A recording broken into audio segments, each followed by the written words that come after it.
planta para que você possa colher. E a gente entende que a igreja aqui em Vitória da Conquista está plantando, né, para colher para longo prazo.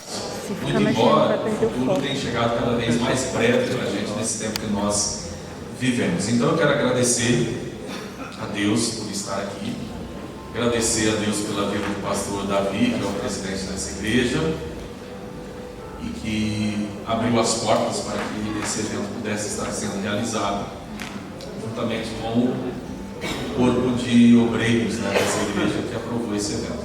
Agradecer a Deus pela vida da professora Lucineide, que falou com a gente, acho que foi em fevereiro, né? Estava lá no início de fevereiro, lá em Franca, São Paulo, onde ela procurou para que nós pudéssemos fazer essa agenda, e a gente fez, e agora já está acontecendo. É a coisa do futuro que eu acabei de falar. Quando ela fez a agenda, parecia que tinha muitos meses pela frente, e nós já chegamos, já estamos fazendo, amanhã já acaba. Então, assim, é tudo muito dinâmico. Então, por isso que tem que se pensar, e se pensar o futuro muito brevemente. Vocês devem estar pensando, o pastor Celson, né? Foi lá no aeroporto me buscar, não me achou, né? E aquela foto ali, acho que é fake news, né? Tá bem diferente. 10 anos mais novo na foto, com mais cabelo e um pouco mais gordinho na foto. Mas é isso mesmo, o tempo passa, a gente muda, mas o importante é estar firme com o Senhor Jesus, né? Isso é o mais importante. E o nosso workshop vai tratar sobre a educação cristã dinâmica e impactante para adultos. E dentro dessa temática, eu separei para estudar com os irmãos a questão de como os adultos aprendem. Eu acho que é um assunto que permeia essa discussão do ensino impactante para adultos, né, da educação dinâmica e impactante. A gente precisa entender, sobretudo, como é que o adulto constrói o saber, como é que ele constrói o conhecimento, como é que ele adquire, né, apreende conhecimento, como é que isso se dá com o adulto. Os processos mentais, tanto para criança quanto para adolescente, jovem ou adulto, eles são exatamente os mesmos. Porém, a forma como se ensina, a maneira como se aborda, a forma como você vai proceder para ensinar, isso sim difere de faixa etária para faixa etária, e mesmo dentro de uma mesma faixa etária, nós temos ainda algumas subdivisões. Então, a questão que se discute aqui, ela é importantíssima e ela é interessante do ponto de vista de que, conhecendo como é que o adulto aprende, como é que o adulto absorve saber, nós podemos trabalhar melhor as nossas aulas, preparar melhor as nossas aulas. Eu acho que a maioria que aqui está é composta por professores de adultos, não é isso? Eu não sei se tem coordenadores também, se tem superintendentes, gestores participando, mas eu acredito que a maior parte é de professores de adultos. Então nós vamos centrar a nossa discussão na questão didática mesmo, na questão de como eles aprendem. E é importante se entender isso pelo fato de que, como nós podemos ler aqui na segunda epístola do apóstolo Paulo a Timóteo, capítulo 3, é uma leitura bem tradicional, uma leitura bem de muitos anos que se faz em eventos de educação cristã, e esse texto bíblico ele é separado justamente para isso. Segunda epístola do apóstolo Paulo a Timóteo, capítulo 3, versículos 14 a 17. Para que a gente possa participar, eu vou ler o primeiro versículo aqui, o 14, irmãos aí o 15 e o 16, depois todos nós o 17, para que a gente possa, para que a gente não durma, né, à tarde, esse clima bem fresquinho. É uma luta, né, para a gente conseguir. E uma vez que a gente está numa aula, a aula tende a ser um pouco mais tranquila do que se nós estivéssemos em um culto avivalístico, né? Então aí é a tendência de as pessoas sentirem mais sono. Eu não vou dormir porque eu estou em pé falando, né? Mas para mim dormir aí umas horinhas só, eu estou um pouco cansado. Mas eu sei que vocês também batalharam durante a semana e tem aquela canseira natural que está acumulada, né, pelo trabalho da semana. Vamos lá. 2 Timóteo 3, versículos 14 a 17. Tu, porém, permanece naquilo que aprendestes e de que foste inteirado, sabendo de quem o tens aprendido. 15.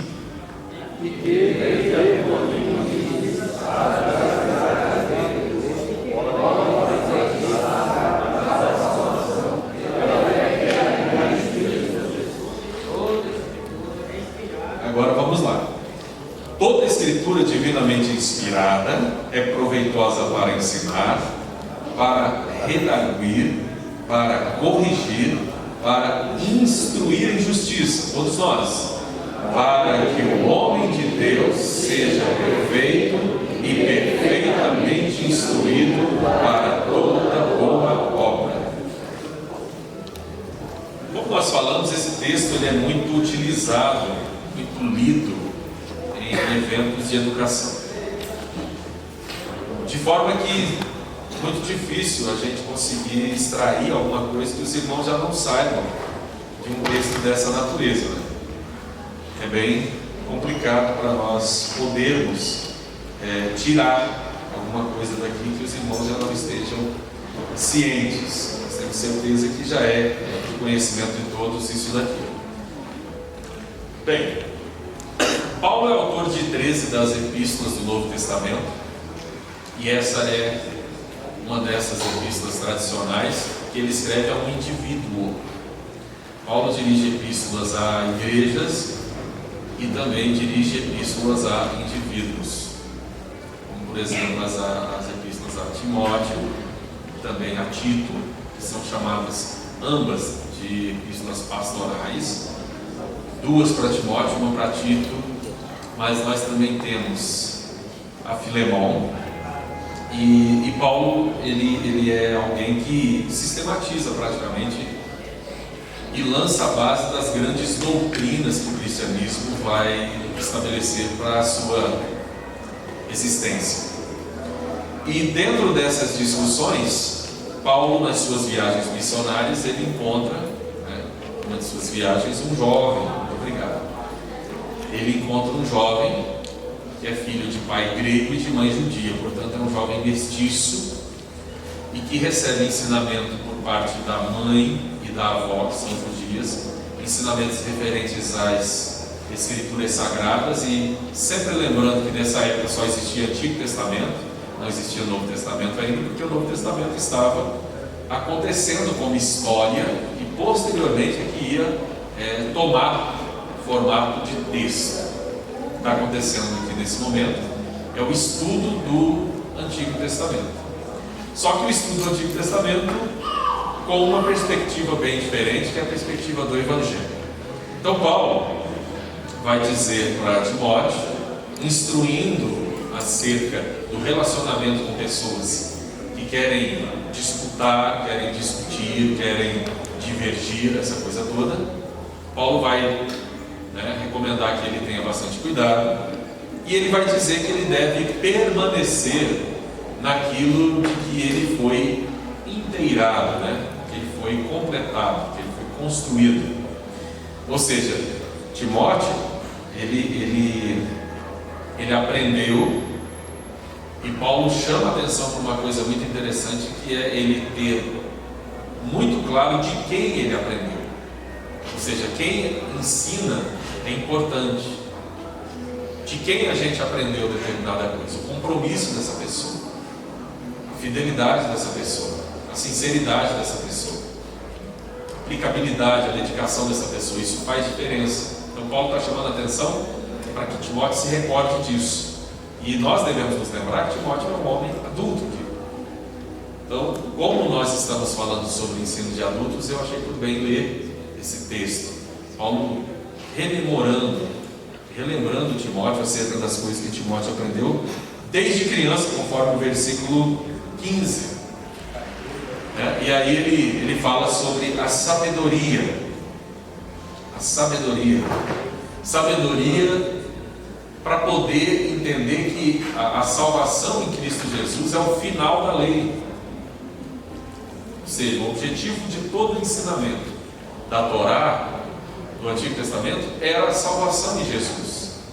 Muito embora não houvesse o nome Jesus, mas sim o Messias profetizado no Antigo Testamento. Então, o que Paulo está chamando a atenção de Timóteo é isso. Você sabe desde a tua meninice as sagradas letras que podem fazer de sábio, elas podem te direcionar para a salvação que há em Cristo Jesus. Ou seja, há uma função das sagradas letras que é conduzir aquele que aprende até a salvação em Jesus Cristo. Não há outro objetivo a não ser esse. Esse é o objetivo das sagradas letras. Às vezes, eu estou entre ensinadores, professores de escola dominical, certamente professores também de seminários, enfim, e a gente sabe que quem lida com o ensino, nós temos por um lado uma certa desvalorização, por conta de que nós somos de uma denominação onde a pregação é mais prezada do que o ensino. Isso tem mudado de uns anos para cá, tem mudado, mas ainda é bastante tímida essa mudança, é uma mudança muito tímida. Por outro lado, também existe uma outra coisa. Há um perigo muito grande daquele que ensina ficar deslumbrado com o conteúdo que ensina. Ficar muito assim, beira quase a vaidade. A gente saber que nós formamos consciências, nós formamos as pessoas, nós passamos conteúdo, transferimos conhecimento, ajudamos a construir o caráter das pessoas. Então, esse, entre aspas, poder que a gente tem de convencimento, de persuasão, de formação, de construção, ele pode nos envaidecer. Ele pode nos envaidecer. Eu sei porque esse é um perigo que ronda todos nós, né? A gente tem conhecimento, a gente está numa posição de influência diante de uma classe. Então há uma tentação de a gente utilizar o conhecimento como uma forma de autoafirmação, uma maneira de destacar-se das outras pessoas e, em último caso, como uma forma de disputar com outros colegas que ensinam que a gente sabe mais do que eles, né? Eu acredito, né, sendo bem brincando com vocês, eu acredito que aqui em Vitória da Conquista não haja esse tipo de gente. Mas a gente sabe que existe esse tipo de gente vaidosa, né, por aí, que ele quer demonstrar que ele tem mais saber do que os outros. E aí nessa pretensão, ele em vez de contribuir, né, para levar as pessoas à salvação, a serem sábias para entender que a salvação está em Cristo Jesus, elas entram em discussões infrutíferas, elas entram em disputas, que são disputas que na verdade não tem como alvo e objetivo o engrandecimento do nome de Deus, mas sim o engrandecimento do próprio nome, a defesa da própria personalidade que ela está construindo, e a gente pode se perder dentro desse processo. Não é difícil, é por isso que Paulo está dizendo, Timóteo, permanece naquilo que você aprendeu. Você tem um objetivo, permanece naquilo que você aprendeu, de que você foi inteirado, sabendo de quem você aprendeu. E aqui Paulo está fazendo alusão não só à mãe de Timóteo e à sua avó, mas já a ele que entrou também na história de Timóteo, começa a também fazer parte de um processo de formação desse obreiro chamado Timóteo. Paulo está chamando a atenção dele para esse fato. E por que Paulo está chamando a atenção dele para esse fato? Olha para a postura de quem ensinou você. Aí vem a importância de nós termos uma postura como ensinadores, nós sermos referência para os nossos alunos. E a referência para os nossos alunos não significa que nós somos perfeitos, nós não temos defeitos. Pelo contrário, é até bom que nós deixemos claro que nós somos assim como os alunos que estão diante de nós. Nós temos defeitos, nós temos fraquezas, nós temos falhas, mas principalmente a gente conseguir, né, ser exemplo nas coisas básicas que são assim necessárias. discussão infrutífera. Para que a gente entrar numa discussão infrutífera? Para que a gente entrar numa queda de braço de quem tem mais conteúdo, quem tem mais conhecimento, quem sabe mais? Mesmo porque isso é tão subjetivo, né? Vocês, os irmãos, entendem assim, é tão difícil de mensurar essa coisa do conhecimento. Né? A gente poderia lembrar aqui de histórias, de ilustrações como aquela do cidadão que estava num barco, né, numa canoa, atravessando a canoa com o professor, com o médico, e eles dizendo a ele, né, se ele sabia ler, se ele sabia escrever, e ele dizendo que não sabia ler nem sabia escrever, e o professor disse: então você perdeu a metade da sua vida, né? E o médico também questionando a ele acerca das coisas, dizendo que ele também perdeu a metade da sua vida, porque não sabia as coisas que o médico sabia. E de repente eles tiveram um problema, e a canoa veio a pique, e eles caíram dentro d'água. E o colono lá, o caboclo, disse: olha, médico, professor, vocês sabem nadar? Né? E eles disseram que não sabiam. Ele falou: bem, então vocês perderam a vida inteira de vocês, né? Porque eu sei nadar, entendeu? Então eu vou sair daqui, vou para baixo. Então não existe quem saiba tudo. A gente sempre tem que aprender com outra pessoa. Então não há razão para ver nenhuma espécie de vaidade, porque é desnecessário isso, né? Eu vejo assim, que nós que somos letrados, assim, nós que somos letrados, né? Eu acho que nós temos muito mais a aprender com aquele homem chamado Sepultura pelos letrados, né? Que na verdade são os que mais têm os indoutos, né? Ele é um milagre roça, ele lutou para construir as coisas, muito mais a aprender com eles.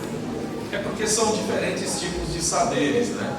A cultura letrada, a cultura popular, então a gente, a cultura, a sabedoria de ser do senso comum, né? Então a gente temos que aprender uns com os outros, né?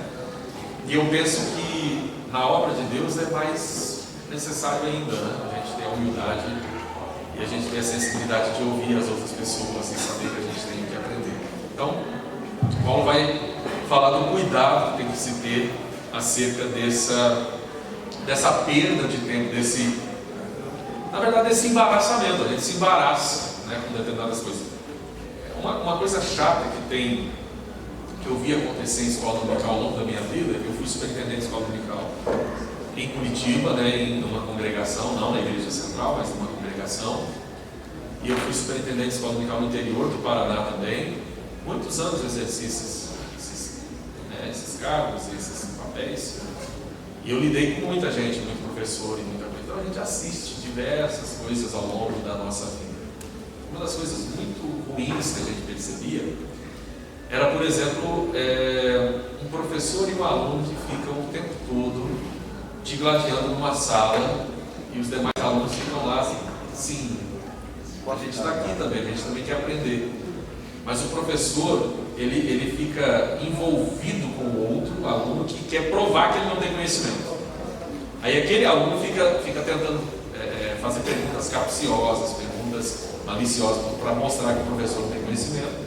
E o professor, por sua vez, prepara a sua aula pensando só naquele aluno, numa forma de impressioná-lo na próxima aula. Então, ele praticamente dá aula só para um aluno na classe. Ele não dá aula para os demais, ele dá só para aquele.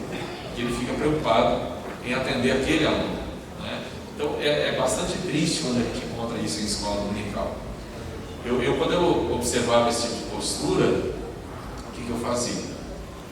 Eu chamava aquele aluno para dar aula, dava uma sala para ele. Ele é tão inteligente, ele não precisa estar sentado para estar ouvindo o professor interrompendo a aula dele. Vamos dar uma sala para ele dar aula. Ele fica entretido, fica ocupado, em vez de ele pegar e ficar se dedicando para poder ridicularizar o professor, ele vai se dedicar para então ensinar as pessoas a serem tão inteligentes quanto ele, né?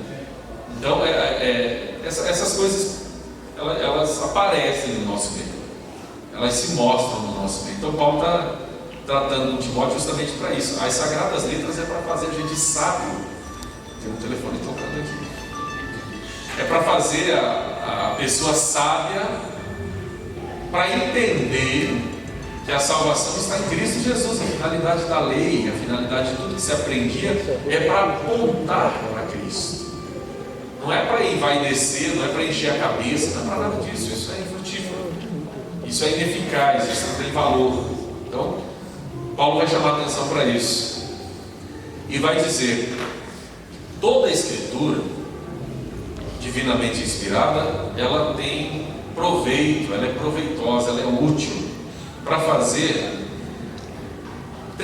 quatro coisas. Primeiramente, para ensinar. Em primeiro lugar, a Escritura serve para ensinar. A gente vai instruir com a Escritura, né? Vai ensinar. E ensinar aqui é mesmo do ponto de vista teórico, do conhecimento, do conteúdo, etc. Redarguir, ou seja, se há uma discussão, não é uma discussão vaidosa, não é uma discussão infrutífera, não é uma discussão sem objetivo, mas se existe uma necessidade de se discutir alguma coisa, a Escritura tem que ser o paradigma, a Escritura tem que ser o fiel da balança, a Escritura tem que ser, na verdade, aquilo que vai fazer com que nós tenhamos uma base para enxergar as coisas. Para corrigir, sim, a Escritura é apta para a correção. Corrigir alguém não significa destruir a pessoa, né? Tem alguém que pensa que ele vai corrigir alguém, então ele vai destruir essa pessoa, transformar ela em pó, picar ela inteirinha e jogar fora. Mas meu Deus, Jesus morreu para salvar os seres humanos, então não faz sentido você pegar uma Bíblia e vai para uma discussão, eu vou para destruir a outra pessoa, né? É uma loucura isso aí. A gente vê pessoas com essa postura bélica, né? Com essa postura violenta, essa postura extremamente incompatível com a postura bíblica, e acontece aparecer entre nós. E instruir em justiça, né? Instruir a vida de retidão, a prática daquilo que é certo, daquilo que é justo. Porque não pode ficar só na teoria, tem que partir para a prática, tem que partir para se colocar aquilo, né, para funcionar. E aí a última finalidade é para que o homem de Deus seja, está fraco, meus irmãos, para que o homem de Deus seja perfeito. E o que é esse perfeito aqui? É sem defeito? Não. Sabe quando a gente fala sobre a expressão perfeito na Bíblia, ela principalmente quando se relaciona a essa questão relacionada à santidade, a caráter, a isso tudo, não significa perfeição no sentido de não se ter defeito. Não é isso. Por exemplo, quando se pedia que o animal, para ser sacrificado, deveria ser sem defeito algum, de que defeito que se está falando? Então, se prescrevia que o animal tinha que ser de humano, tinha que ser branco, não ter mancha e não ter nenhuma espécie de deficiência. Então era aquele animal que você olhava e dizia que ele era completo, não é que ele era perfeito, mas que ele era completo. É a mesma coisa, nós como seres humanos precisamos ser completos diante de Deus, sermos colocados inteiramente na presença de Deus para sermos transformados. Essa é a posição, é o que se requer. Então não é perfeição no sentido de não ter defeito, porque a perfeição no sentido de não se ter defeito, nós cremos, né? Nós que somos pentecostais, nós acreditamos que a santidade ela é progressiva, ela tem dois grandes momentos. Tem a santidade posicional, que é quando nós aceitamos a fé, ao Evangelho, ao Senhor Jesus, então nós somos tornados santos. E se nós continuarmos existindo e vivendo, nós temos que continuar sendo santos. Então vai acontecendo um processo de regeneração, um processo de santificação, que a gente chama de santificação progressiva, né? Ela vai crescendo. Então é para que o homem de Deus seja perfeito, ou seja, seja santo, esteja no processo de transformação de forma inteira, sem reservas, e perfeitamente instruído para toda boa obra. O que seria uma boa obra? O que seria toda boa obra? Não se refere só ao que nós chamamos como obra de Deus. Não. Toda boa obra é tudo aquilo que o ser humano pode desempenhar que seja bom, inclusive profissionalmente. Então é instruir esse ser humano para que ele seja um ser humano bom, para que ele seja um ser humano útil, para que ele seja um ser humano exemplar, para que ele seja um ser humano que as pessoas olhem e digam: ó, como eu gostaria de ser como aquela pessoa, como eu gostaria de andar com aquela pessoa, porque é uma pessoa que inspira as outras. Não tem pessoa que a gente olha assim e diz: eu gostaria de ser como aquela pessoa, não por inveja, mas por inspiração, porque a pessoa inspira com o seu exemplo, com a sua postura, com a sua ética, com a sua forma de ser. É tão bom quando a gente diz isso, porém é tão ruim quando a gente olha também e diz, como a gente escuta por aí, né? Pessoas às vezes não crentes dizer: ah, mas quando você é crente como fulano, então eu fico do jeito que eu estou. É muito triste isso. Então o apóstolo Paulo está colocando essas questões e colocando para um homem, para um adulto. Então o ensino de adultos, ele é muito importante. E por que eu comecei dizendo que o ensino, ele requer investimento? Porque da ordem que o Senhor Jesus Cristo deu para que a igreja pregue, para que a igreja ensine, a parte do ensino é a parte mais difícil, porque ela não termina, ninguém para de aprender. Não para de aprender. Ninguém sabe tudo acerca da Bíblia, que é um livro, né? É a palavra de Deus, mas é um livro. Pode ler quantas vezes quiser ler, pode fazer quantos estudos quiser, pode fazer quantas jornadas de estudos se quiser, não consegue se exaurir a Bíblia, porque ela é um livro muito... ela é um livro vivo praticamente, tem uma inesgotabilidade. A Bíblia é inesgotável nesse livro. Então, se a gente não consegue esgotar a Bíblia, imagine Deus. Como é que a pessoa vai dizer assim: eu não tenho mais nada para conhecer de Deus? Pelo contrário, Deus, ele está muito além de nós. Então há muito que aprender, a gente está sempre aprendendo. Então o ensino, ele é para a vida toda. A pregação pode durar um momento para a gente aceitar o Evangelho, mas o ensino vai durar a vida inteirinha que a gente existir aprendendo. A gente não vai poder parar. E é dentro desse aspecto que a organização do evento aqui pensou justamente o que a gente poderia destacar de uma educação cristã dinâmica e impactante para o adulto. E aí eu separei para vocês essa discussão. Vou pedir para o irmão me ajudar com o slide para a gente partir adiante. Está aí na página 41 do seu manual.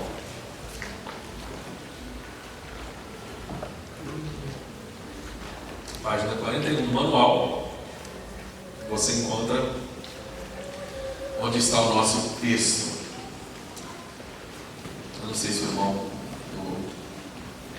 pode projetar, pode passar adiante. Isso. Então eu vou, para deixar em destaque essa questão do ensino da educação cristã dinâmica impactante para adultos, eu vou destacar esse tema, que é ensinando adultos na escola dominical e entendendo como eles aprendem. E para você proporcionar uma educação dinâmica e impactante, você precisa entender como é que as pessoas adultas aprendem, como é que elas constroem o seu saber, como é que elas gostam de aprender, qual é o estilo de aula que agrada uma pessoa adulta. Como é que essa pessoa adulta ela se encanta, como é que ela se deixa envolver por uma aula, como é que essa aula deve ser. Então, antes de mais nada, a gente precisa aprender uma coisa dentro dessa questão da educação de adultos, ou da educação de forma geral. Pode passar adiante. Isso. A primeira verdade da didática que a gente aprende é que o aluno, queria que os irmãos lessem ali, o aluno aprende se quiser. Se quiser. É a primeira coisa importante que a gente tem que entender. O aluno tem que querer aprender. Se ele não quiser, você não vai conseguir fazer com que ele absorva aquele conteúdo, aquela informação, apreenda e torne a propriedade dele. O aluno tem que querer. E como é que faz o aluno querer? Essa é uma pergunta. O aluno tem que querer. Como é que a gente faz ele querer se ele não quer? Tem como? Será que é uma maneira da gente? A sua condição de sujeito, ele aprende se ele quiser. E eu posso contribuir para que ele queira? Posso. Por que vocês deixaram lá suas casas, os seus lares nessa tardezinha fria e vieram aqui? Porque foi anunciado o evento e foi dito que vocês teriam aulas aqui e que essas aulas vão agregar, elas vão acrescentar o conhecimento de vocês. Então, devido a isso, foi dito o seguinte: se eu for nesse evento, se eu participar desse workshop, eu vou agregar conhecimento, para estar fazendo melhor o meu trabalho como professor de alunos. Então, esse objetivo foi que fez os irmãos virem aqui. Então, vocês querem aprender, vocês vieram aqui porque vocês querem. Então, quer dizer, o aluno aprende se quiser, mas para ele querer tem que haver uma proposta de aprendizagem que chame a atenção para ele querer. Entendeu? Então, assim, você pode sim despertar o interesse no aluno. No caso do evento, foi despertado o interesse pelas temáticas, foi despertado o interesse porque você tem compromisso com o seu ministério de ensino, você quer aprender mais para fazer melhor. Só que esse interesse pode ser frustrado? Pode. Se caso você vem aqui e não acontece nada do que foi dito que iria acontecer. Aí você vai sair triste, vai sair desapontado, dizendo: olha, não valeu a pena. Então, assim, isso acontece aqui no evento, mas eu queria lembrar os irmãos que acontece lá na sua sala de escola dominical também. O aluno vem para a sala de aula na expectativa de aprender, e aprender sobre aquele assunto do segundo trimestre. Se não acontece isso, ele volta desapontado, frustrado. Isso ocasiona a evasão, ocasiona o abandono. Então, para querer, eu tenho que produzir as condições para que ele queira. Eu tenho que contribuir para que ele queira. Eu tenho que fazer alguma coisa para que ele queira. E eu posso fazer como educador. Eu tenho de fazer como educador. Certo? Vamos lá. Ligado a isso, pode passar. O aluno só se interessa pelo conteúdo à medida que este conteúdo faz o quê? Faz sentido para ele. Faz sentido para si. Se não faz sentido, não há razão para participar. Tem que fazer sentido. Então daí que entra um desafio muito grande para você. Exatamente, fazer o conteúdo ter sentido para ele.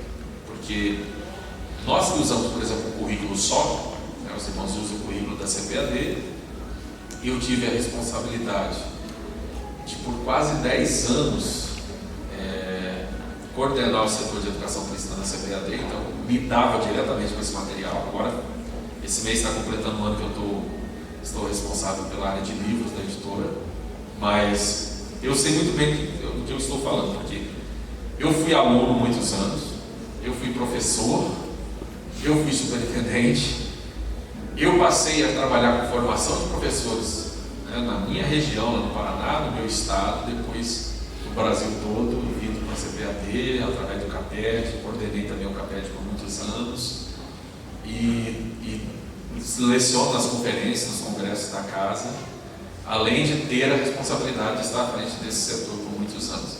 Então, eu sei que a dificuldade é grande quando você trata um país continental como o Brasil e você dá uma revista só para esse país inteiro. Tem tantas diferenças culturais, tem tantas diferenças de escolaridade, tem tantas peculiaridades regionais que não tem condição de um currículo só atender, não tem condição, né? É impossível. Então, a esperança da gente é que o professor que está lá na ponta, que recebe o material, faça exatamente aquilo que o professor acabou de dizer. Faça o conteúdo ter sentido para o seu aluno. Então, a grande preocupação é com a formação de professores. O professor tem que ser preparado, porque às vezes o professor tem muita boa vontade, mas ele não tem preparo para fazer isso. E a igreja não investe nesse docente para ele se preparar para fazer isso. Não faz isso que vocês estão fazendo aqui. A igreja não faz um evento de reciclagem, um evento de capacitação, de aperfeiçoamento, não envia esse professor para algum lugar que ele possa fazer. Ele fica, né, todos aqui são voluntários, são professores voluntários, mas também entendem que tem um chamado de Deus para ensinar. Então, assim, para o conteúdo fazer sentido, só dá certo se o professor fizer essa transcrição do conteúdo segundo o perfil dos alunos daquela sala. Porque tem mais uma coisa: vocês estão aqui em Vitória da Conquista. Os alunos dos bairros mais carentes, não é? Eles certamente têm mais dificuldades do que os alunos do bairro mais nobre. É natural. Então, dentro de uma mesma cidade como essa, dentro do mesmo campo, você já vai notar diferenças. Então, o trabalho do professor é fundamental, é decisivo no processo de produzir gosto pela aprendizagem, para o aluno querer aprender. Certo? Então, em primeiro lugar, eu hoje, talvez vocês pensei que ele viria aqui para dar uma aliviada na minha carga, né? Parece que ele está colocando um peso maior nos meus ombros. Não, eu não estou colocando um peso maior, eu só estou mostrando para você que o peso está aí já. Eu não estou colocando, eu estou só mostrando para você ficar ciente que ele existe. E ele está colocado sobre os seus ombros. Se você é professor, se você é professora, esse peso já está aí colocado. Você tem de estar preparado para ensinar. Eu creio que é exatamente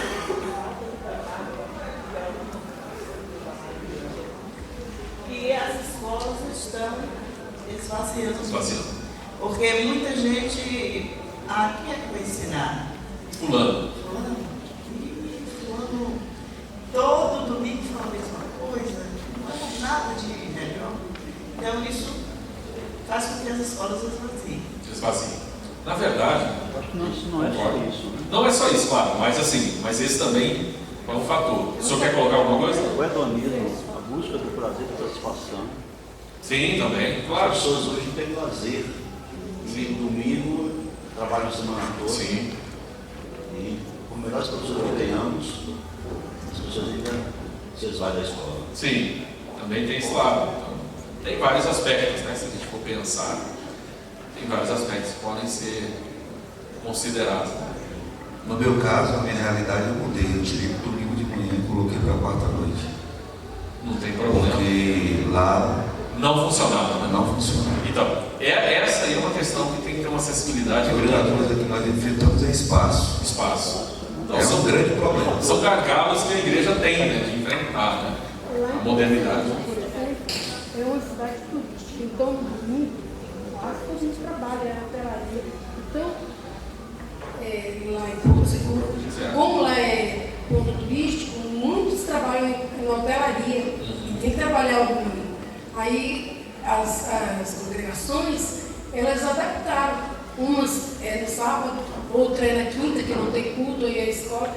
Então isso aí para poder ver se chama os irmãos da igreja, que são. Ou seja, criando alternativas, estratégias, né? Isso que o senhor fez lá. Não tem problema nenhum fazer isso, viu? Não tem problema nenhum fazer isso. Quando nós estivermos falando aí da palestra de marketing, eu vou até dar uma explicaçãozinha sobre essa questão com vocês. E dizer, inclusive, que não precisa nem mudar o nome dominical. Tem mais essa, não precisa mudar. Depois eu vou explicar para vocês por que não. Vamos lá adiante. Então, quando a gente está com um aluno adulto diante de nós precisamos entender uma coisa. Pode passar, por favor. Pela experiência de vida desse aluno, né, as suas diferentes perspectivas, o adulto possui peculiaridades educativas que diferenciam ele de outros grupos. Porque a pessoa vem por ali, pelaquela porta, grande parte ela já é alfabetizada, ela já tem uma leitura da Bíblia, ela já tem uma experiência de vida com Deus, ela já tem uma prática, né, às vezes de ensino dentro de uma outra instância, ela de repente é obreiro. Como é que você vai ensinar obreiro, né? Tem que ensinar, claro, mas eu estou dizendo, como é que trabalha isso? Então, eu como professor, eu tenho que ter a sensibilidade que eu não estou recebendo na minha classe de escola dominical uma pessoa que não tenha um leigo. Estou recebendo alguém que tem uma história de vida. E mesmo que eu estiver ensinando uma classe de novos convertidos, eu preciso entender que ele tem uma história de vida no mínimo, essa pessoa. Ela tem uma história de vida, ela pode não ter uma história de conhecimento teórico, teológico, bíblico, etc., mas ela tem uma história de vida. Então, como é que eu posso aproveitar os conhecimentos de experiência de vida que essa pessoa tem na sala de aula, para que ela não sinta-se desprezada, né? Não sinta-se desvalorizada. É que eu posso valorizar o adulto. Então, essas discussões, elas são importantes para que a gente possa atuar na educação de adultos. Essas discussões são importantíssimas para se atuar na educação de adultos e criar justamente uma educação cristã que seja dinâmica e seja também impactante, faça essa diferença, né? Eu entendi essa temática que a coordenação me ofereceu justamente dentro dessa perspectiva. Como é que você pode fazer com que o adulto tenha esse interesse?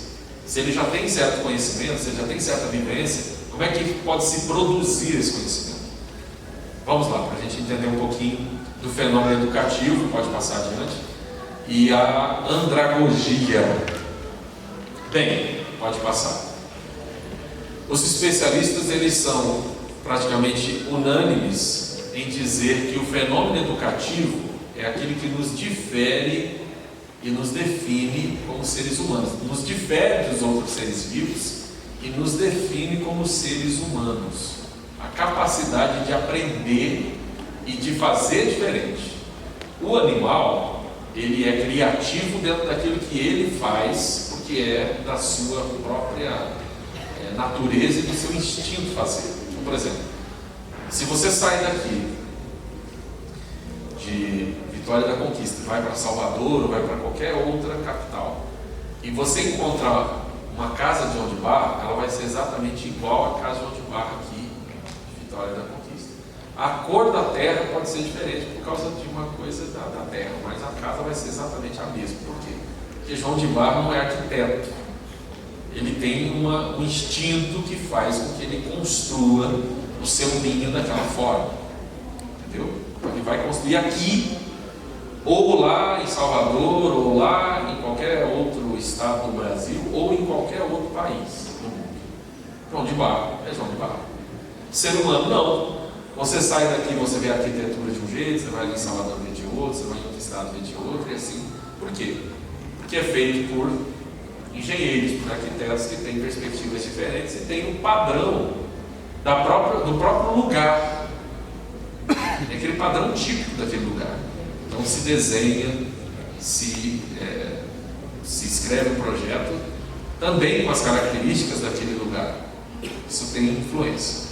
Então, os seres humanos, o que os torna distintos dos outros seres vivos, isso do ponto de vista cultural, é a educação. A educação é que faz com que nós sejamos o que nós somos. Por exemplo, nós nascemos com capacidade para aprender. Só que tem um detalhe: se nós não fôssemos ensinados, se nós ficássemos criados isolados, sem sermos ensinados.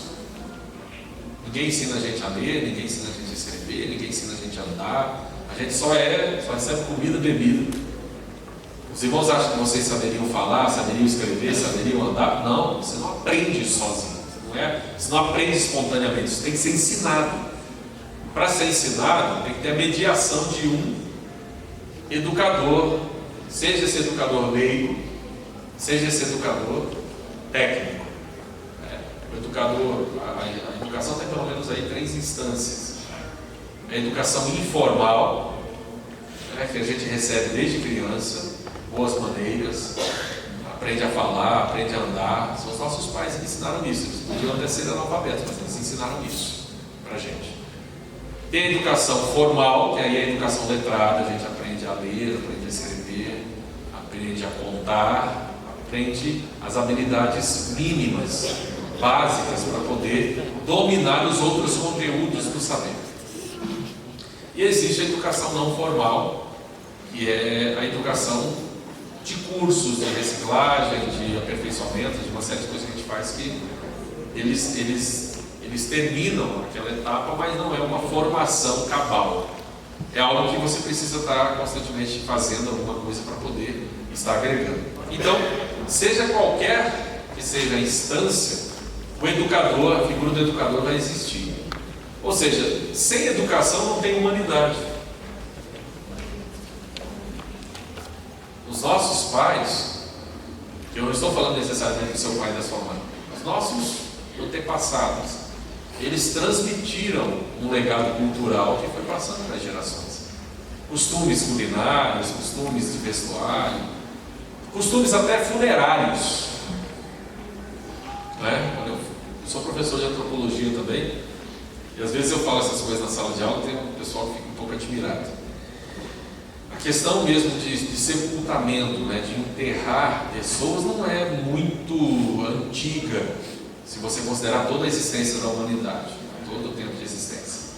Algumas culturas, não todas, óbvio, mantinham os seus mortos sem enterrar, porque entendiam que enterrar era uma desvalorização daquele ente querido. Então havia culturas, por exemplo, que comiam a carne do morto, porque entendia que ele tinha que ficar vivo entre as pessoas, e para ficar vivo a forma era essa. Comer a carne dele, entendeu? Não era canibalismo no sentido que a gente aprendeu de canibalismo, era uma espécie de ritual funerário daquela cultura. Então, assim, isso é profundamente humano, esses costumes, essas coisas que a gente vai aprendendo. O que rompe muitas vezes isso é a revelação. A Bíblia muda, a Bíblia ela cria uma cisão entre essas culturas decaídas e com costumes diferentes, levando a gente para um processo civilizatório de um nível muito avançado. A Bíblia faz isso. Desde o primeiro livro até o último. A Bíblia vai levando a gente nesse caminho do avanço civilizatório. Então, a educação faz parte. O ser humano é o que é por causa da educação. Sem ela, a gente não poderia ser o que nós somos. Só que uma coisa que intriga até hoje os especialistas, pode passar, é justamente o problema do conhecimento. Como é que a gente conhece? Um problema que se discute e permanece inconcluso até hoje. Como é que a gente absorve saber? Tem pessoas que ouvindo, tem pessoas que lendo, tem pessoas que praticando, não é? Então, assim, isso se refere a uma coisa que a gente conhece como estilo de aprendizagem. A pessoa tem mais propensão, mais facilidade para aprender daquela forma. Mas existem vários conceitos de saber, de aprendizagem, etc. E existem aqueles que dizem, olha, aprendizagem só se dá quando a gente modifica o comportamento, a gente muda a forma de se comportar, então aí a gente aprendeu. Enquanto a gente repete a mesma maneira de se fazer as coisas, não aprendeu. Então, tem vários conceitos sobre essa questão de aprendizagem. O fato é que é um conceito extremamente complexo e que não se resolveria num workshop hoje, a gente conversando sobre isso, porque é uma discussão que os especialistas em educação fazem há séculos, não é há anos, não. Há séculos se discute acerca do processo de aprendizagem, que é o que nós chamamos de fenômeno educativo. Bem, pode passar. Quando a gente pensa em aprendizagem e relaciona isso à fé, nós temos um problema ainda maior para pensar. O problema da queda, porque a gente entende que o universo foi criado de forma perfeita, houve alguma coisa que transtornou o universo, levando ele a funcionar de maneira contrária, de maneira que ele precisa de conserto, né?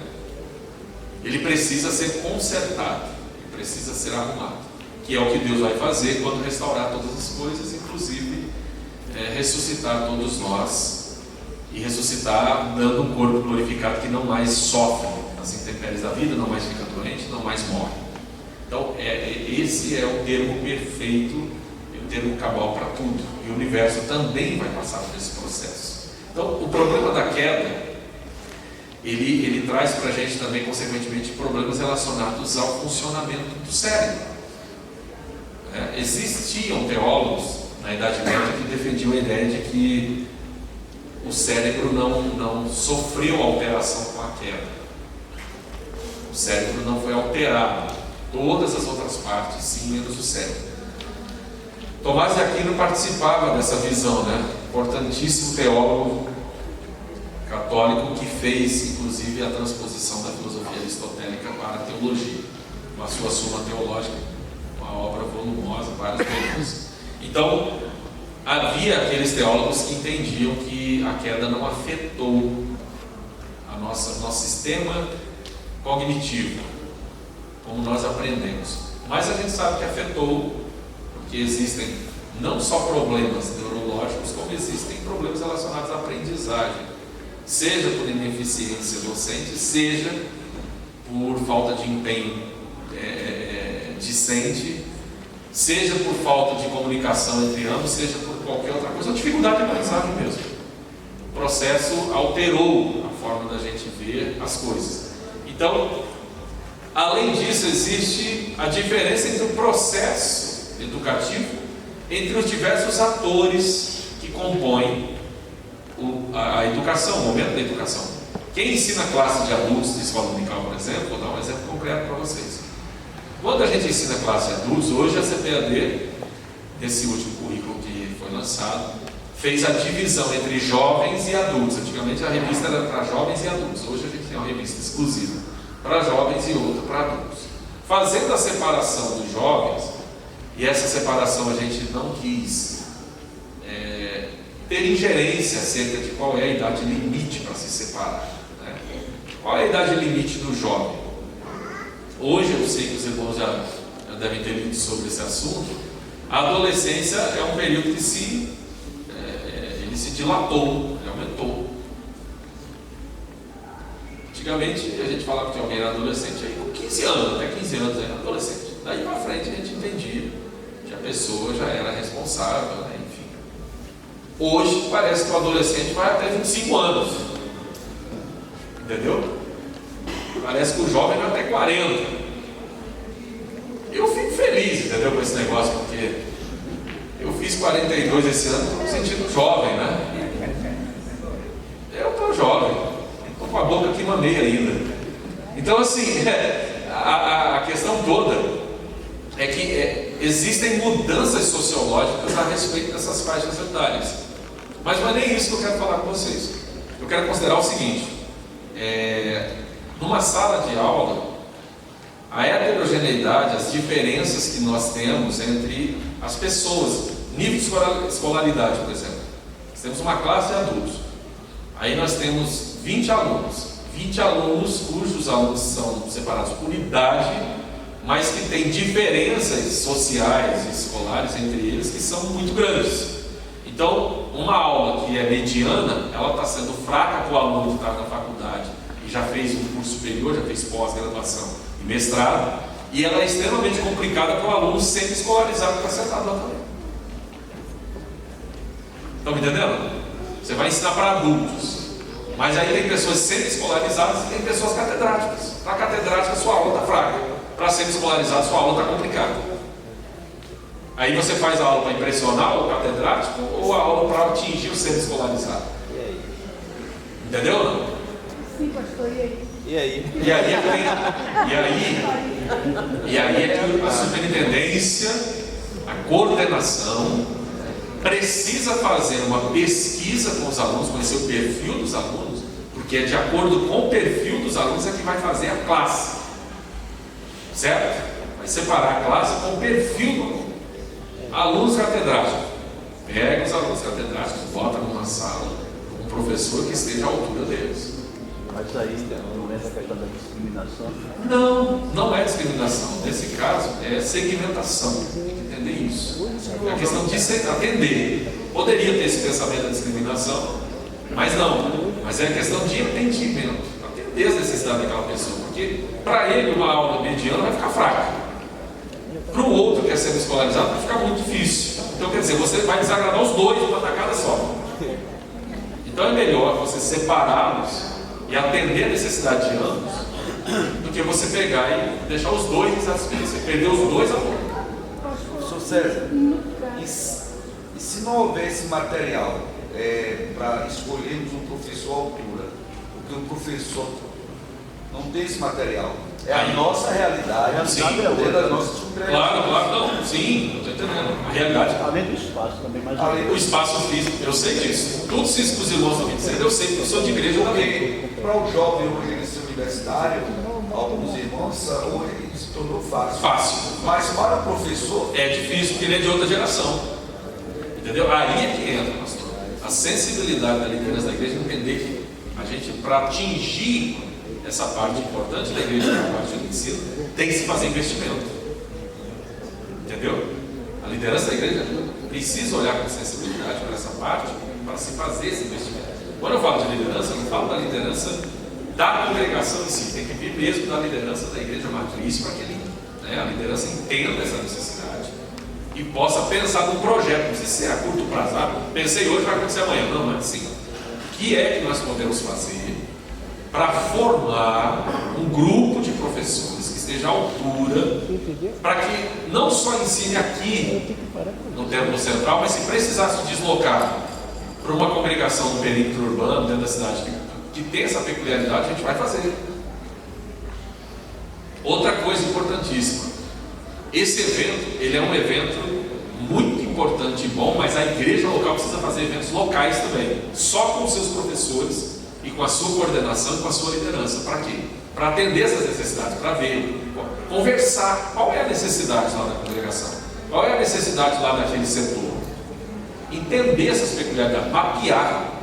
Esses aspectos técnicos hoje, eles não podem ser desconsiderados, porque nós vivemos num mundo hoje de profusão de informação, de tecnologia. Então, ignorar essas coisas é você realmente abrir as portas para a evasão da escola. concordo plenamente com o senhor. Agora, a realidade é dura. É dura, eu sei, pastor, eu sei. Eu sou pastor. Eu sei. Colegas. Eu sei. Ela é diferente, a realidade.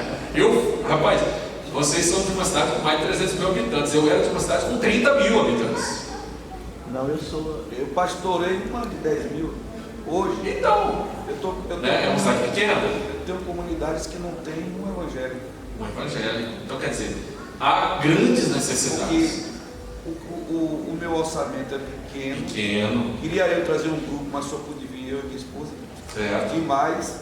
E hoje, para alcançar essas comunidades, eu não tenho parceria com as igrejas. Ou seja, não tem. E tem aquele negócio, o pastor, aí ele tem um projeto, daqui a pouco ele é mudado. Corretamente. O colega que vai substituir tem a visão diferente. De repente ele faz tudo. Então, aí então a realidade é muito mais. Ela é muito mais complexa do que o que eu estou colocando aqui. Agora sim, por isso que a importância de haver uma diretriz que venha de cima para que, mesmo mudando o senhor ou o senhor de cidade, haja um projeto que transcende os senhores. O projeto seja da igreja. Seja da igreja. Então, o outro líder que chegar, o outro obreiro que chegar para trabalhar, ele precisa dar continuidade, dar fase onde está aquele projeto para ele poder ele se configurar.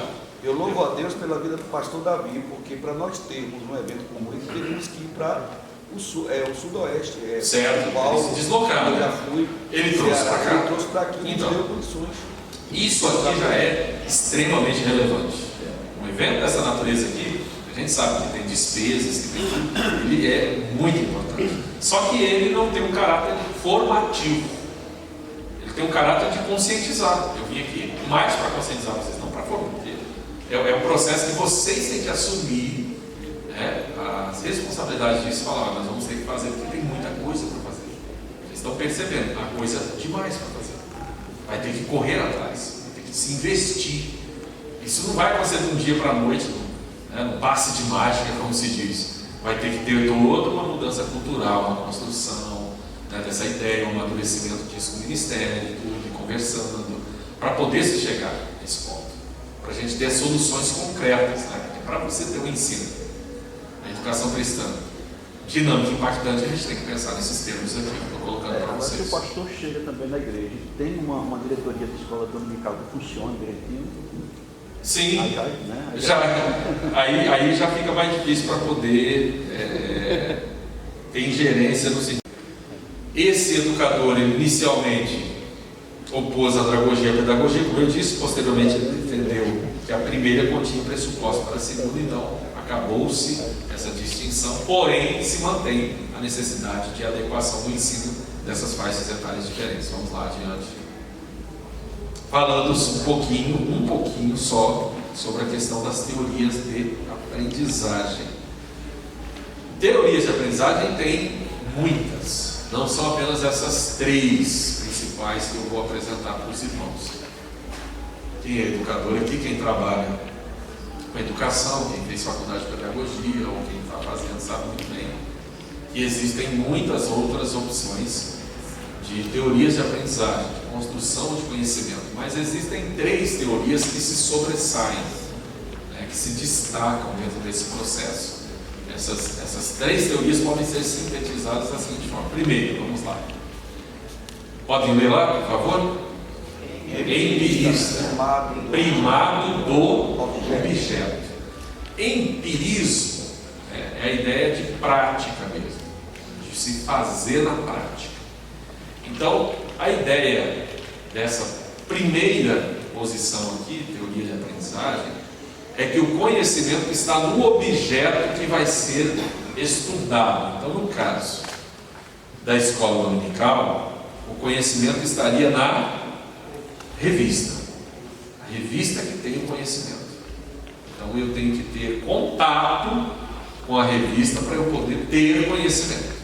Essa seria a ideia dentro dessa visão e dentro dessa teoria de aprendizagem. Vamos lá. Segundo, pode ler?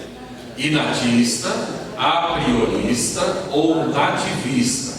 Aqui o primado do sujeito. Então, os teóricos que defendem essa teoria de aprendizagem, essa posição, eles dizem que o conhecimento está na pessoa. O sujeito que está pesquisando é que tem conhecimento, não é o objeto, é o sujeito. Ele que vai construir o conhecimento, ele que vai dizer e construir esse conhecimento. Pois não. Sendo assim, como é que a gente lidaria, né, com a pessoa que, é claro, a gente sempre gosta de ter algumas brincadeiras assim, né? A alfabetização aconteceu primeiramente por um analfabeto, né? Ele entendeu que havia necessidade de se definir um alfabeto para poder se comunicar com as pessoas. Então, quem inventou o alfabeto era analfabeto. Então, óbvio, quando se cria as coisas, quando se pensa as coisas do ponto de vista do zero também. Muita gente. Mas aí, para se construir alguma coisa, precisa se questionar. Alguém teve a ideia de dizer: espera aí, nós estamos tendo dificuldade para se comunicar. E se a gente estabelecesse, nós convencionássemos uma forma de comunicar-se e essa forma pudesse ser reproduzida de maneira que outras pessoas também vão entender o que a gente está dizendo. E aí vamos inventar um alfabeto, inventar a linguagem escrita. Então teve que ter esse clique. Esse clique é uma coisa extremamente inteligente. É quem olha para a realidade e não se conforma dela ser o que é. A pessoa que se questiona, se pergunta e que então, consequentemente, propõe alguma coisa. Então, o sujeito tem conhecimento, tem possibilidade? Claro que tem. No próprio objeto, existe saber? Sim, existe saber. Mas como que se constrói o saber? Será que é só ler uma revista? Não. Só ler um livro? Não. Como é que se pode construir saber? É só eu tendo uma boa ideia, uma grande ideia? Não. Então existem etapas desse processo de construção de saber. E por sua vez vem uma terceira teoria de aprendizagem, que é a socio-interacionista. A socio-interacionista entende que a aprendizagem se dá entre eu, como sujeito, que quer aprender, o objeto que está esperando ser pesquisado para ser apreendido, e a realidade que permeia isso tudo. Então acontece dentro dessa confluência: educador, educando e conteúdo a ser ensinado. A interação dessas três fases aí é que faz o conhecimento. Então, eu particularmente sou adepto dessa terceira posição, essa posição sócio-interacionista, para a construção de conhecimento, para a construção de saber. Então, para adulto é bom ter pelo menos essa visão mínima acerca da construção do saber, acerca da construção do conhecimento. Pastor Sérgio, Pois não. nesse caso aí, o meio influencia nesse aprendizado? Claro que influencia. O meio influencia bastante. Por exemplo, eu estava aqui falando com vocês e o som daquele que estava vindo lá de fora estava tirando a minha atenção. Aí eu pedi o meu irmão aqui me dar um apoio. Encosta aquela porta assim, possível. Porque está tirando a minha atenção. Está tirando a minha, de repente pode estar tirando a de vocês também, de alguém. Está vendo aquele som de lá, está incomodando, entendeu? Estava incomodando a mim, não no sentido de tirar o meu raciocínio, mas no sentido de que parece que ele estava competindo comigo aqui. Né? Alguém vai ficar prestando atenção naquele negócio. Então fecha aquilo lá para a gente poder. Então o meio tem uma certa influência também. Sem dúvida que tem. Por isso que temos que, tanto quanto possível, fazer com que o meio também produza ambiência de aprendizagem. Contribua nesse sentido, para a aprendizagem acontecer. Pode passar adiante. A sinergogia, né, que nós falamos um pouco das teorias da aprendizagem, agora vou falar da sinergogia. A sinergogia e o ensino centrado no aluno, que aplica os princípios da andragogia, que é o ensino de adultos, para a aprendizagem, ela na verdade faz com que a andragogia prescrute, busque situações de aprendizagem em grupo. A sinergogia é a ideia de você juntar o grupo para fazer com que esse grupo construa o saber.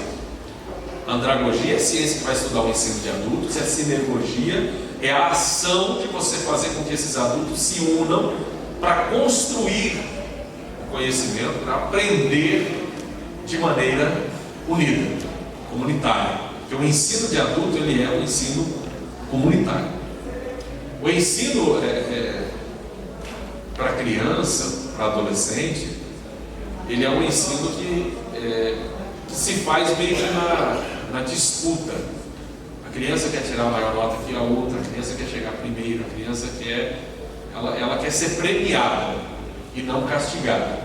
O adulto não tem mais essa noção de prêmio, de castigo. O adulto ele quer cooperação. Vai chegando uma idade, por exemplo, eu e meu irmão, nós temos uma diferença de 5 anos, ele mais velho que eu. Quando nós éramos crianças, faz uma diferença enorme isso. Depois que você cresce, atinge uma certa idade, isso não tem mais diferença.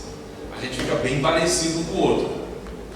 E em alguns casos, até o mais novo parece mais velho do que o mais velho, efetivamente. Dependendo do sistema de vida, da forma como tem. Meu irmão, você encontra ele, tem um cabelo enorme, eu estou careca. Então assim, olhando para o outro, pode ser que alguém ache que seja mais velho que ele. Existe essa diferença, inclusive, do ponto de vista genético. Então, chega um momento assim que você precisa conhecer uma pessoa para você começar a conversar com ela. Você para na fila do banco e os assuntos começam a ser parecidos. É crise econômica, é problema na saúde, não é? É dificuldade com a educação dos filhos, é uma questão com os netos. Ou seja, são problemas parecidos. Então você já não está disputando mais com o colega que está na fila do banco. Você está querendo cooperar com ele e ele cooperar com você. Tanto que ele ensina remédio para você, você ensina para ele, ele indica médico para você, você indica para ele. Você já não está mais se disputando com ele, você está querendo mais é viver. Você entendeu? Você não quer mais disputar com ninguém. Porque já acabou o período de disputa. Então a sinergogia é a ideia de juntar as forças adultas para a construção do saber. Vamos lá, adiante. A sinergogia, ela substitui então as figuras de autoridade pelo desígnio da aprendizagem, capacita os alunos a tornarem-se participantes proativos com responsabilidade pela própria aprendizagem. Você vai conscientizar que o adulto precisa aprender. Eu não posso fazer mais por ele, ele tem que querer, porque cabe a ele ele vai ser cobrado, ele tem responsabilidade. Se ele quiser seguir na caminhada da fé, ele precisa ter um entendimento mínimo daquilo que ele crê, das coisas que ele acredita. Ele precisa saber avaliar entre um manipulador de auditório e um pregador comprometido com a palavra de Deus. Não sou eu que tenho que fazer isso por ele, porque ele não é criança nem adolescente, mas ele é adulto, ele tem que saber caminhar por suas próprias pernas. Então ele já começa, o nível de conscientização também atinge um grau de responsabilização maior, porque o adulto tem que se responsabilizar pela sua postura, né? Pela sua crença, pela sua forma de ser. Vamos lá, adiante. Então, a ideia básica da sinergia é que os adultos aprendem em cooperação com seus pares, com seus companheiros, com seus iguais. A gente aprende cooperando com os outros. Não tem ninguém mais aí disputando. Entendeu? Esse método, essa metodologia da disputa já não faz mais sentido para o adulto. Porque está todo mundo no mesmo barco. Está todo mundo caminhando meio que para a mesma direção, tendo os mesmos objetivos. Os projetos são praticamente parecidos. Né? Qual que é o grande sonho de consumo do jovem? O jovem quer se formar, quer construir sua vida, quer ter os seus bens, quer conquistar suas coisas. Só que quando você passa para a meia-idade, o que você começa a pensar? Você pensa assim, eu quero mudar para o interior, quero comprar um... Dá lá para ela. Dormir 8 horas por dia. Dormir 8 horas por dia, não é verdade? Viver em paz, não é isso? Rapaz, você já não aguenta determinados barulhos, você tem uma série de coisas, então vai ficando parecido, vai ficando todo mundo muito parecido. É ou não é verdade? Vai ficando parecido, essa é a verdade, a gente vai ficando parecido. Porque a gente entende que a vida, ela estabiliza e ela chega no fim, tem mais essa. A gente foge muito desse papo aqui no Brasil, como se a gente fosse viver eternamente, mas não vive. Por exemplo, países asiáticos, eles enfrentam essa questão da finitude de forma muito mais tranquila, muito mais natural do que nós aqui ocidentais. A gente tem muita dificuldade de falar da morte, a gente tem muito medo. A morte é uma coisa natural quanto a vida. Você nasce e morre, não tem negócio. É inegociável, entendeu? É inexorável. Não tem como fugir. Se Jesus não voltar, meu filho, minha filha, é caixão mesmo. Entendeu? Todo mundo vai fazer aniversário dia 2 de novembro. Não tem conversa. Entendeu? Então assim, só que a gente não se prepara para isso, ninguém fala disso. Todo mundo com medo disso, entendeu? Estou falando. Sendo que é uma coisa real, sendo que é uma coisa que é inevitável. Vamos lá, gente. O objetivo é que os adultos aprendam a trabalhar em grupos, sabendo dividir tarefas e partilhar responsabilidades. Então o professor é fundamental que ele esteja ali diante da classe com essas perspectivas em mente para ele ajudar. Para ele não criar um estado de animosidade entre os adultos. Pelo contrário, conscientizar cada vez mais que nós estamos caminhando para o mesmo alvo e a gente precisa se ajudar, disputar mais um pouco. A disputa já não é legal em nenhum momento, mas na vida adulta, então, é a pior fase da vida para se fazer isso. Vamos lá. Essa postura, né, é importante porque com o avançar da idade, a dependência mútua torna-se uma obrigação. Um precisa do outro. Um precisa do outro. A dependência mútua vai sendo quase que uma obrigação, né? A gente aceitar ajuda e a gente ser, né, uma ajuda também. Não tem como. A gente tem que entender que a fragilidade vai chegando. Vamos lá adiante. Compreendendo como os adultos aprendem, e aí nós olhando por uma perspectiva para o ensino de adultos, a andragogia, e por outra para a canalização desse conhecimento, dessa experiência,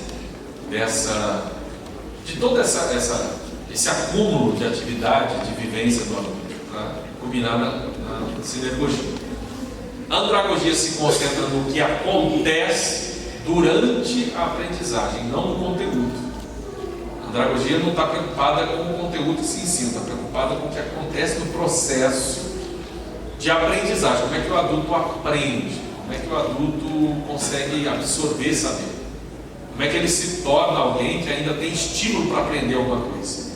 Porque tem um adulto que tem a sensação da sua fragilidade de conteúdo, de aprendizagem, e tem um adulto autossuficiente também. Tem aquele que diz assim: eu não vou lá na escola nunca, porque não tem nada para aprender. No caso da andragogia, ela exige resultado? É isso que o senhor está dizendo? Não, a andragogia ela vai analisar, estudar como se dá essa educação de adultos para poder fazer melhor. Como é que o adulto aprende? Como é que o adulto, o que motiva o adulto? Então, entender os processos, não o conteúdo que se ensina, mas a forma como se faz, a motivação, o que acontece na educação de adultos. Pode passar. A andragogia divide, ela divide-se em 7 passos. Vamos lá, vamos ler comigo aí, meus irmãos. Primeiro, qual é o primeiro passo? O estabelecimento. Vamos lá? O estabelecimento. Então, você já pensou aquele clima de guerra na escola dominical? Tem gente que ele instaura um clima de guerra na escola dominical, aquele pé de briga. Rapaz, fica tão ruim aquilo, não fica? Aquele bate-boca, aquele negócio, aquele burburinho, e aí a aula fica assim, ali nos tempos aqui, ó. 5h30? É 5h30, então tem 14 minutos. É terrível uma sala de aula que tem aquela confusão a ponto de irmãos até ofender o outro irmão mesmo assim, por nada. Eu não sei se os irmãos viram isso aí, esses tempos, né, que teve dois homens aí, 2 pastores aí que se mataram por causa de uma divergência bíblica. No Brasil, os irmãos souberam disso. É uma coisa horrorosa, né, horrível, feia, indigna de alguém que diz que tem temor de Deus. 2 homens adultos brigarem, divergirem a tal ponto de uma interpretação bíblica de um pegar e um agredir o outro e o outro pegar uma pedra e esmagar a cabeça do outro. Onde já se viu isso? Por causa de Bíblia, discussão bíblica, não entenderam nada de Bíblia, não encontraram Jesus, não encontraram nada. Esse pessoal está precisando ir para o jardim de infância, pegar um cinto e bater no bumbum desses caras, entendeu? Porque sinceramente são 2 molecões, né? Exatamente, não foram ensinados para transformar, foram ensinados para encher a cabeça de saber, isso aí vai 12 por aí, não estou dizendo. Esse negócio de informação só não adianta. Descarrego, né? Ele foi dizer nada. Vamos lá, 2. O segundo passo aí, qual é? A criação de um mecanismo para planejamento mútuo. O professor construir com a sala. Com a sala, melhor horário para se estudar, como é que a gente poderia, assim, ele inserir os alunos no processo de planejamento da aula, para os alunos se sentirem parte daquele processo. Não pensar mais na aula surpresa apenas, como a gente pensava quando era para o aluno mais jovem, mas incluir o adulto que já tem muita experiência já, e às vezes tem mais, eu não tenho dúvida, tem pessoas que estão sentadas ouvindo a gente, tem mais conhecimento que a gente, então para que não aproveitar essa pessoa? Ela só não quer dar aula, ela só às vezes não tem disposição para dar aula, mas em termos de conhecimento ela tem mais do que eu que estou aqui na frente. E se eu for inteligente, eu posso usar esse saber dele para agregar valor à minha aula e assim enriquecer todos, inclusive a mim. Mas se eu sou pedante, como é que eu vou fazer isso? Se eu sou todo exaltado também, aí dá problema, entendeu? Então, ensinar para adultos é desafio por causa disso, porque você tem que ter humildade, saber reconhecer o outro que está lá sentado diante da gente. Terceiro passo: diagnose das necessidades para a aprendizagem. Quais são as necessidades que existem aqui nessa sala para poder se aprender? A criança não vai dizer para você, o adulto vai dizer: não estou entendendo por isso, a linguagem está difícil, a forma de se ensinar não está clara. Só que aí mesmo adulto, às vezes vai ter dificuldade de falar se eu for muito vaidoso e não permitir que ele fale. Ou seja, se eu não dou oportunidade para uma pessoa sinceramente se pronunciar sem que ela sinta-se perseguida por mim depois, é fato que eu vou perder aquele aluno, ele vai embora. Se eu não dou oportunidade para ele se expressar, mostrando o seu interesse, o seu desejo de que a aula melhore naquele sentido para poder construir para todos, aí, obviamente, eu vou perder. Então eu tenho que entender, ensinar o adulto é diferente de ensinar a criança, porque o adulto vai se ele quiser. Então eu tenho que respeitar o fato de que se ele está ali, a presença dele tem que ser valorizada. E valorizar a presença dele significa valorizar o momento que ele está dedicando para me ouvir, e se ele não está aprendendo, ele está perdendo o tempo dele. Eu preciso fazer com que ele aprenda, eu preciso tornar a minha aula um momento de aprendizagem, um momento de crescimento para aquele aluno. Não tem tempo para perder, ele está só para jogar a conversa fora. Né? Quarto passo: formulação dos objetivos do programa. Qual é o objetivo desse trimestre? Grande objetivo. Então o professor precisa estudar muito antes essa revista, pegar tão logo que o superintendente passe a revista para a pessoa, geralmente passa um mês antes de começar o trimestre, ele tem que já ir paralelamente à lição que ele vai estudando para dar aula semanalmente, ele já ir fazendo uma leitura panorâmica daquela que vai começar no outro trimestre, para que depois ele possa colocar, inserir a sua classe no processo de formulação desses objetivos, do programa do trimestre. Qual é? Porque senão o aluno entra e sai sem objetivo, ele não sabe onde eu chego no trimestre, para que eu venho aqui? Qual é o objetivo desse trimestre? É só acumular informação? Não, nós temos um projeto nesse trimestre aqui, projeto de transformar determinada dimensão da nossa realidade com a aprendizagem que a gente vai ter dentro desse trimestre. Então, construir projetos que sejam relevantes para que o adulto tenha estímulo de participar, tenha vontade de participar. Quinto passo: desígnio de Padrão de experiência de aprendizagem. Isso. Existe um padrão de experiência de aprendizagem. Como é que as pessoas aprendem comumente? Como é que as pessoas normalmente aprendem? Então, eu tornar aquilo um padrão e aquele padrão ficar uma plataforma de conhecimento, de conteúdo e de didática que eu vou sempre utilizar para poder estar ensinando. Aquilo cria um legado na classe, de forma que se troca o professor, o outro que chegar sabe que tem um ritmo naquela classe. E ele pode acrescentar aquele ritmo, mas ele não pode retroceder no ritmo. Ele não pode fazer cair a qualidade. Então, a classe... Porque deixa eu dizer uma coisa para vocês. Grande parte da falta de qualidade do nosso culto, a culpa é da gente. Sabia? Os irmãos se lembram quando Lucas destaca o perfil dos crentes da Bereia? Ele vai dizer assim: porque estes foram mais nobres do que os de Tessalônica, porque de bom grado eles receberam a palavra. Só que todos os dias eles verificavam se aquilo que estava sendo dito batia com o que a palavra dizia. Então não tinha como o cidadão chegar lá e mentir para eles, porque eles mesmos por si examinavam. Então a qualidade ali era exigida pelo público que estava ouvindo. Então a classe, se ela é exigente, se ela aprende, se ela tem um padrão, ela vai exigir que quem chegar tem que estar naquele padrão. Se não tiver, não vai dar. Era isso que Jesus fazia. Jesus formava pessoas para que as pessoas tinham um padrão. Elas tivessem um padrão.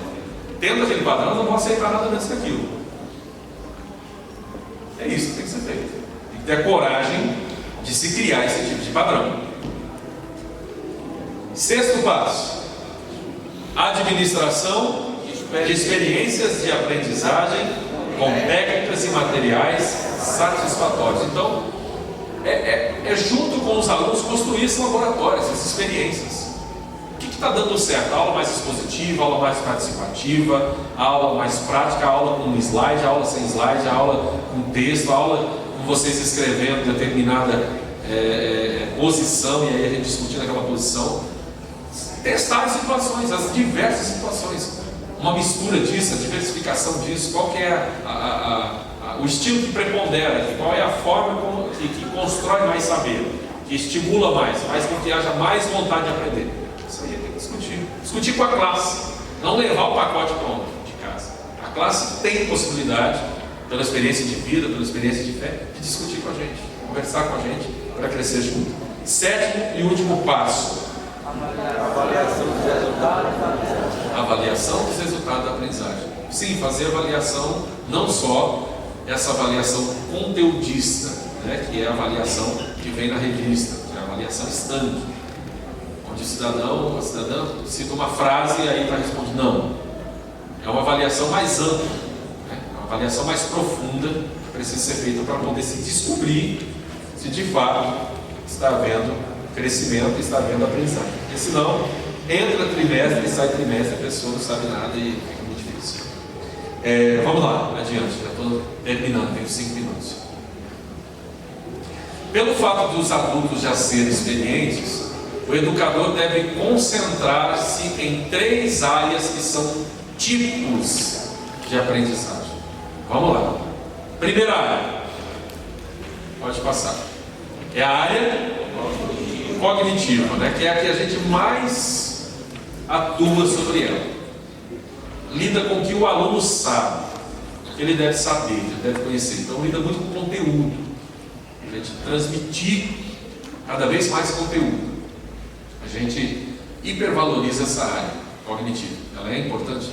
Evidentemente que sim, ela é importante. Nós estamos formando pessoas e começa essa formação pela informação, pela transformação da mente. Lógico, até o tema do evento aqui. Só que não pode ficar só nessa área. Nós temos uma segunda área que é importante. Vamos lá. É a área afetiva, que lida com o que o aluno sente. Porque a gente não pode só encher a cabeça do aluno de informação e ele se tornar um autômato, um robô, robotizado. É só informação, mas não tem sentimento nenhum. Não pratica nada, só sabe na cabeça e aquilo não sai para a prática. Então ele tem que sentir. E nessa parte, nós pentecostais, graças a Deus, temos uma facilidade muito grande, porque a gente valoriza essas áreas também, essas dimensões do saber, que é a área sensitiva, né? Terceiro, é a área conativa, que lida com o que ele pode fazer, que é justamente a prática. Ideia da prática. Então o aluno aprende um conteúdo, certo? Aquele conteúdo o constrange, que é a coisa do sentir, e no terceiro momento ele pratica aquilo que ele aprendeu, que é a coisa do pensar, sentir e fazer. Pensar, sentir e fazer. São essas 3 coisas aí. Então, ensinar adultos, eu tenho que pensar muito nesses 3 aspectos ou 3 momentos aí. Vamos lá? Pode passar. Então, o segredo da sinergia é unir o pensamento, o sentimento e a ação. Esse é o segredo. É unir esses 3 momentos aí da aprendizagem. O momento da aprendizagem do ponto de vista do conteúdo, que é o pensamento, do ponto de vista do que aquele conteúdo vai produzir em mim, que é a área do sentimento, e do que eu vou ser levado agora, diante do que eu senti, depois de ter aprendido, a fazer a ação. Vamos lá, adiante. A ideia é que o educador estruture o ensino para fornecer conhecimento, vamos lá ler, conhecimento, atitude e habilidades. Então, quando eu vou pensar em planejar minha aula, eu tenho que pensar o que eu quero que o aluno saiba, o que eu quero que o aluno sinta, o que eu quero que o aluno faça. 3 momentos aí. Eu tenho que pensar esses 3 momentos como sendo definidores da qualidade da minha aula. Pensar exatamente sobre isso. Vamos lá. Para isso, os adultos devem ser unidos em vez de colocados para competir, usando-se as relações de amizade para aumentar a motivação, para que ele decida aprender. Aumentar a motivação. Poxa, a aula foi tão boa esse domingo, foi tão maravilhosa, aprendi tantas coisas, ouvi a experiência do irmão fulano de tal, ouvi a experiência da irmã fulana de tal. Eu quero estar na aula do domingo que vem, porque eu quero também ter a minha experiência para contar. Então assim, você motiva, você cria a ambiência de aprendizagem para o adulto ter vontade de participar. Já finalizando, pode ir adiante. A ideia então é preparar cada aluno individualmente para que ele sinta-se motivado a agir coletivamente. Ele está preparado individualmente para agir enquanto estiver em comunidade, no grupo. Pode passar. Para se atingir esse objetivo, os educadores estão convencidos de que é preciso disposição para simplificar o processo de ensino, reconhecendo a aprendizagem mútua entre educador e educando. Eu não só estou lá para ensinar, eu também estou lá para aprender. Eu sou professor, mas eu aprendo com o meu aluno, com as suas experiências de vida, com as suas experiências de fé, com as suas vivências. Eu tenho que ter essa humildade. E aí eu vou, obviamente, estimular esse aluno a estar cada vez mais presente e outros que estão assistindo também estarem. Finalizando. Pode passar. Pode ir. Além dessa busca contínua por aperfeiçoamento, a eficácia da educação de adultos depende do quanto nós estamos dispostos a aprender de forma mútua, juntos, educando com o educador, né? E ambos têm experiência de vida e algo a ensinar um ao outro. Eu preciso entender que eu tenho algo para aprender com o meu aluno. Não é só ele que tem para aprender comigo, eu também tenho para aprender com ele. Se houver esse ambiente de cooperação entre educandos e educador, pode ter certeza que essa educação cristã vai ser dinâmica e ela vai ser impactante. Deus abençoe. Amém.